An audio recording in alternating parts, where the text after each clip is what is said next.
Hey everyone, it's Megan and Nick, and we're going to talk about the last two books that we read together. So let's get into it. First, we're going to talk about Ravensong by T.J. Klune. Do you want me to go first, or do you want to go first since it's pretty much fresh in your mind? Okay. I think I gave this one a 5 out of 5. And Spice, I think I gave it like a 1 out of 5 or something. I really liked this book just as much as the first one. I loved Gordo and Mark. I thought they were really great characters. And I do like how it kind of shows, in the beginning, shows like what they went through in Wolfsong, like later on when they were separated, and then it gets into like the current times. It was only like 150 pages. It wasn't like a whole half of a book and then you get into it. But I also liked that you got to see like his past mixed in as well, because I was very curious about like who Gordo was. Like you kind of get an idea of like who Mark is because he's pretty self-explanatory, and I guess you kind of didn't know about what happened with Thomas's pack, like his dad and whatever. Like you didn't really know about that, but you knew that something had happened, obviously. And then to get really deep into it of like what that meant, I was looking for in Wolfsong.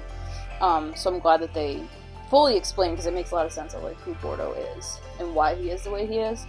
Because like you can tell when he was younger, like he wasn't as hard as he is now. And that was like the reason. Which makes it just very curious for me that, or curious, it was just interesting that in Wolfsong when Joe leaves with him, like it broke Gordo that much more because the same was done to him. Like it's just like the parallels. I didn't cry this time, but I did tear up a couple times, mainly of like him talking about like how he lost his pack twice and like stuff like that, like made me really sad. But I do like that these books don't like shove, because I know it says like not for this is for adult readers. I like that it doesn't shove like spice down your throat. Like I like that this is a fantasy book first, or supernatural, I guess, book first, rather than a romance. Like the romance is there, but it's like it's building, because there's other things that need to be tackled first before the romance. And then when it comes to fruition, it's nice. I wanted them to be together like immediately, because I just felt so bad like that they were not together because of certain instances. And I do like the magical part towards the end of like opening the door. Like it was like very spiritual and magical, like inner magic towards the end, opening that door, closing that door. So I think it's going to be interesting, the next book, because I think it's about Robbie. Yeah, it's about Robbie. Which in the ending, like the very, very ending, I think you were in the room when I read it, and I was like, what the fuck? Like, I was very like, what the hell did I just read? About, it was Robert's other son. But then, in my mind, that was Robbie. I don't know why I read it that way. No, the wolf that was following Carter around is his son. Okay, that's kind of what I thought too. Because it mentioned Robbie in that same paragraph, because he was talking to, what's her face, the one that Robbie was a part of. So I saw Robbie and then I saw other son and I was like, what the fuck? But still, I was like, what the fuck? Having the other son, it like blew my mind. No, reading the back of the next book, Robbie was actually Michelle's second. Oh, okay. So, I didn't know that. So I think he is though. I mean, not that we've really seen that much from him, but I think he is hiding his potential, because if you're a second, you're pretty strong. Yeah. Like, look at Mark and look at Carter. They're both strong wolves. Yeah. We just haven't seen that from Robbie. But again, nothing's really been written about Robbie yet. He's kind of just a side character.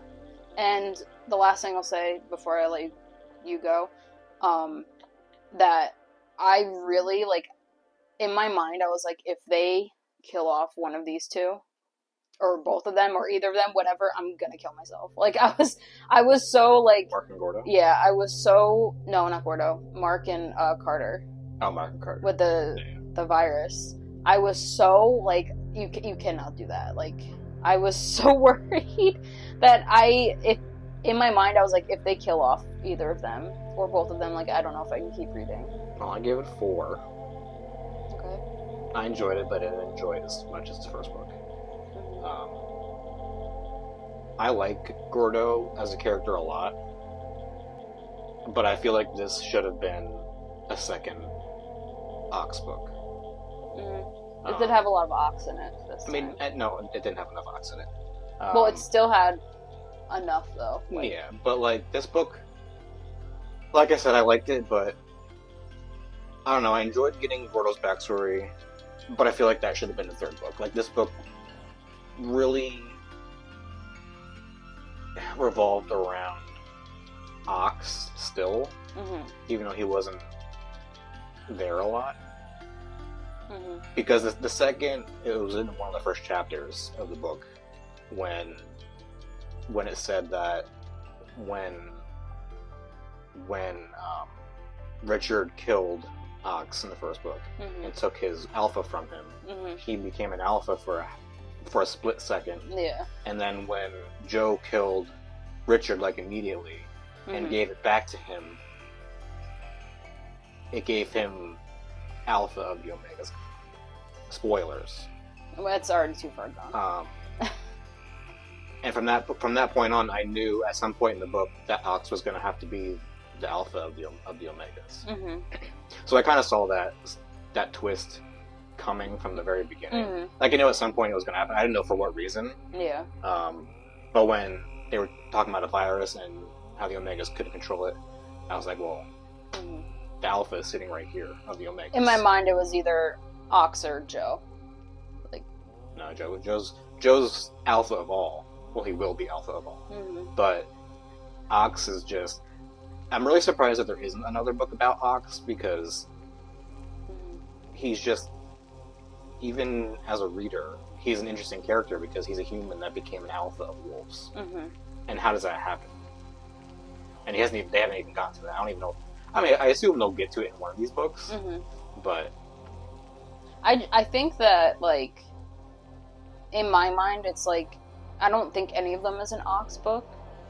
I think that they're, like, each book is about a certain person, sure, but I think the whole series is about all of them. Yeah. You know what I mean? Like, they all have, like, screen time. Enough screen time to make them, like, worthy of their own book, if that makes sense. Like, Wolfsong was about Ox. Ox's character and his point of view, sure, but it was still all about one plot. Like, that's how I feel like the next 2 books will still include that much Ox and Joe and Carter and Mark. Like, it'll just be accentuated with each book's point of view. Like, I feel like it just has all one big plot, you know? Like, I think we're gonna get the same amount of Ox and, like, Joe and, like, that point, or that storyline in the next one. But that's why I gave it 4. Also, like I said, I like Gordo and I like Mark, but they're back and forth the entire book of hating each other and loving each other. It got super tired for me. It really did. Toward about the middle portion, and at that point, it was like, just fuck. Jeez. And get it over with, because you're both feeling the same exact way. Yeah, but that's the yearning and enemies to lovers and... No, it's immature 40-year-old men that don't know what they need. Wow. I didn't see the hunter part coming. I didn't think this book was going to revolve around the hunters and the alpha of all, Michelle, being a bad guy. I didn't see that. Which I thought was interesting. I think it's interesting. Yeah. Like, why wouldn't she want to take Green Creek from them? Because apparently it is very spiritual and magical. This book, what made me like the first book so much was not only Ox, but it was also Thomas. Oh, yeah.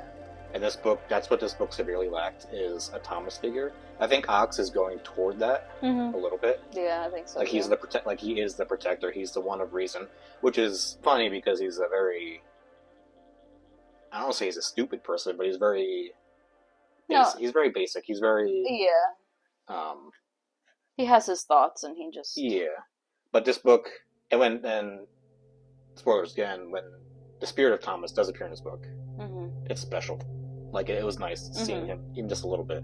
Maybe whether he's in wolf form or the time he did talk to Gordo in the clearing. Yeah. And I assume we're going to get more on that as well through the rest of the books, on why he couldn't come back when he left Gordo. Yeah. I do want to know a little bit more about that. Yeah. Another thing I didn't like, a thing I didn't like about it is how Elijah got taken out.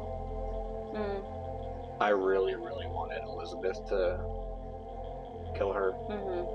I feel like that was the most fitting, and for her to just explode herself was kind of disappointing. And on that note, I feel like, I know this is book's written by a queer man, but having more female wolves would be nice. And having a female point of view, like a book from Elizabeth, would be really nice, because I feel like she'd have a lot to tell about everything, because she was Thomas's wife. Well, but it was still good. Yeah. Enjoyed it.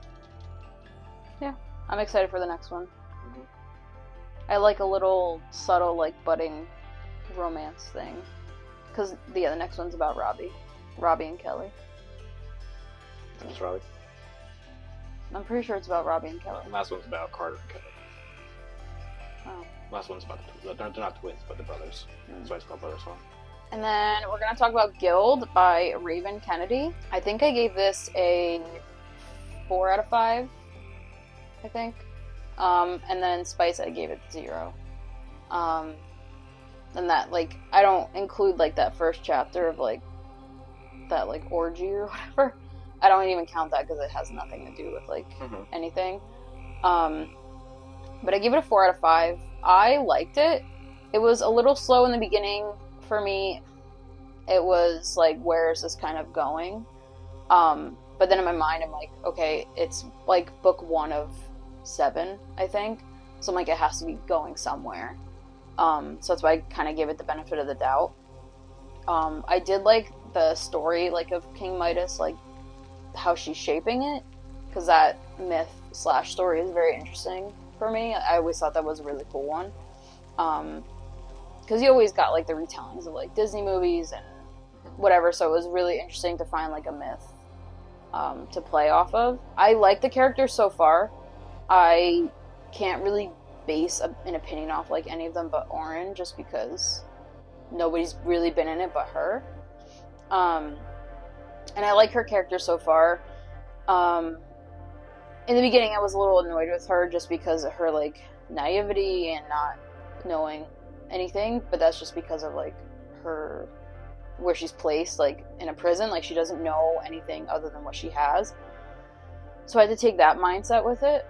I liked the book. I thought it was good, and the ending, like, when she turned that captain of the ship, that pirate, to gold, I was like, oh shit, like, that's when I was like, okay, we're actually going somewhere.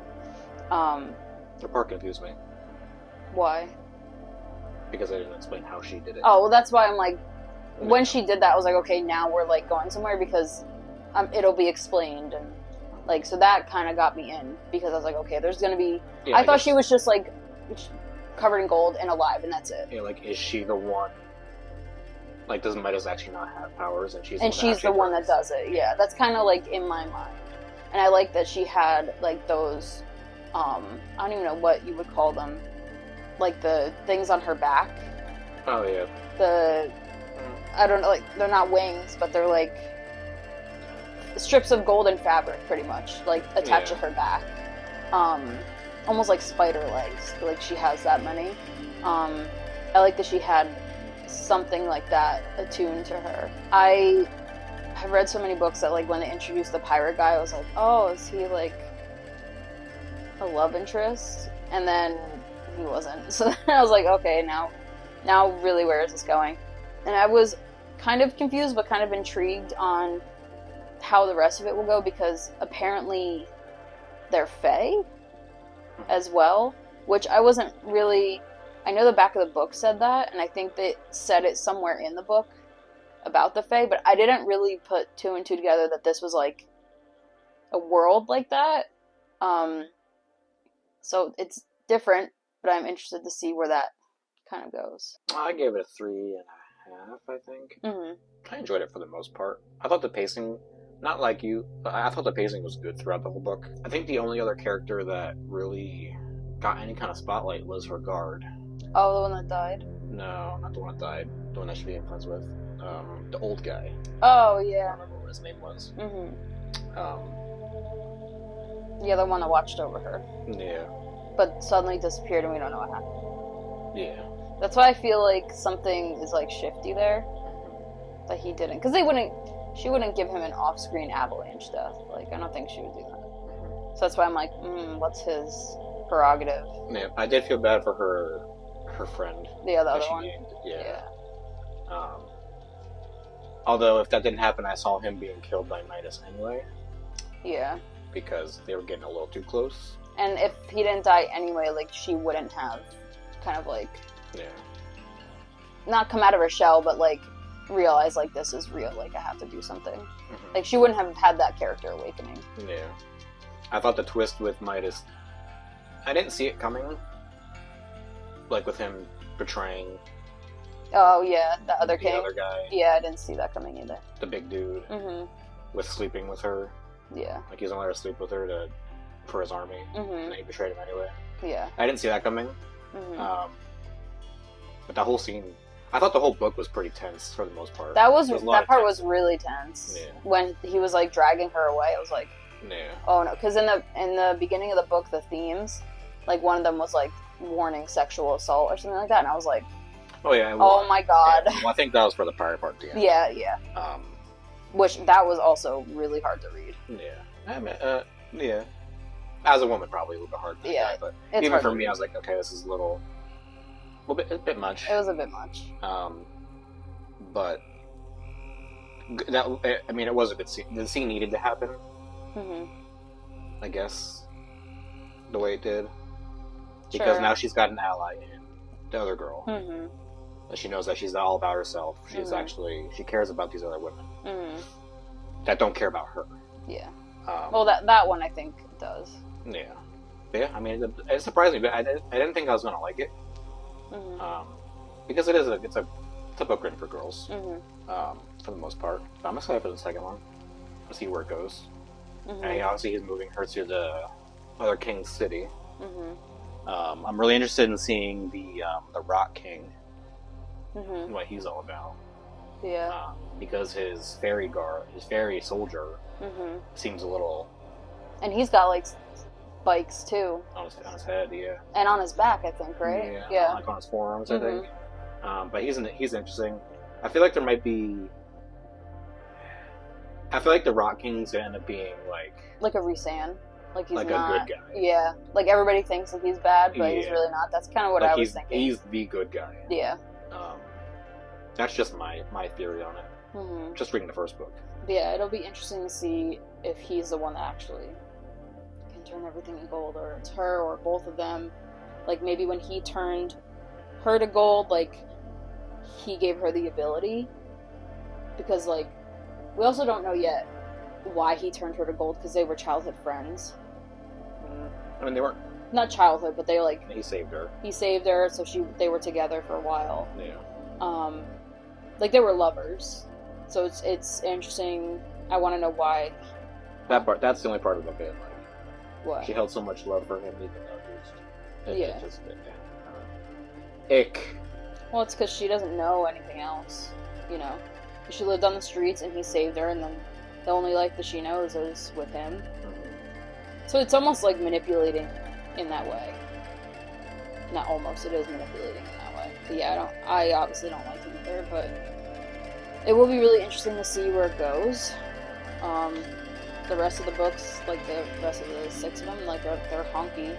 They're big books, so there's a story to tell. And I have seen fan art, not because I looked it up, but because it's been out for so long. So I do know, like, one or two things, but not, like, plot-driven. Like, it's just people. Mm-hmm. But I can only assume that, like, there's going to be something between her and this guy with the spikes. I think so. I think so. I think they're going to have, what's his name? I think they're going to have a lot more in common than... Oh yeah, but I think they're going to become friends. I don't think it's not going to be like... Let's see. Lovers or anything. But yeah, I think it's... Because it's the things on her back that have me interested. Mm-hmm. Like, did she have them before she was turned to gold or after? Because... She's always had them. I think she said she always had them. Oh, I didn't get that part. Yeah, because she's Fae. But is she, though? Was that really... Well, that's what the guy said, the Rip guy. Yeah, at the end. So that's why, in my head, like, during the whole book, I was like, oh, there has to be something different about her, because why was she... Oh, clearly, she's got tentacles coming out of her back. Yeah, and why is she alive, turned to gold? Like, does he have that power that he can just decide what things stay alive or not? Because that bird that she had was not. He kept it solid gold. So it's like, is that up to him, or is that up to what he turns to gold? Yeah, true. Like, if he tried to turn this Rip guy to gold, would he be alive? With golden spikes. Or maybe it's because she's Fae that she didn't die. Yeah. I'm glad you liked it, though, because I wanted to keep going. Mm-hmm. I wanted to read more of it. It was way better than Zodiac Cat. We're still reading it, though. Eventually. I know. That one, I'm like, oh. We'll get to it. Yeah, I'll get there. Okay. So that was our review of Ravensong and Guild. So we're going to read Heartsong next month, and Nick is going to read Crescent City for the first time, even though I've read it 3 times, but he's going to read it the first time with our other book club, and we'll do another review then. Okay, bye. Peace.